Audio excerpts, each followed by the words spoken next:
Hello everybody, welcome back. Today as well we have got you another video. In this video I'll show you how you can port forward on Xfinity.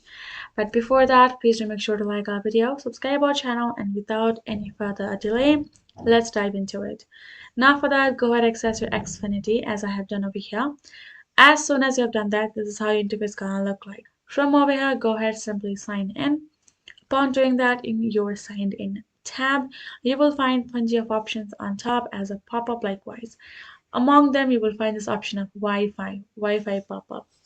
Tap on it. As soon as you've done that, your Wi-Fi network will be shown and your getaway network will as well.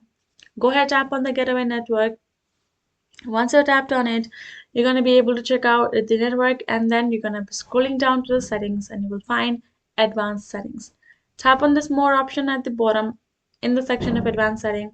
Then you will find this option of port forward. Once you have tapped on the port forward, you have to simply, for that function to work, you have to turn off the security settings of your Xfinity. It will redirect you to settings from that option. Go ahead, go over there, turn the toggle off. Now again, come back to the Wi-Fi section, tap on the getaway, and then tap on port forwarding.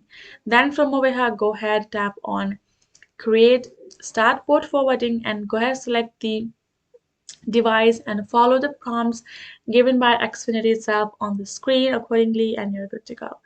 That's how easy it is for you to do so. Hope this video helped. Thank you so much for watching. I'll see you guys in our next video.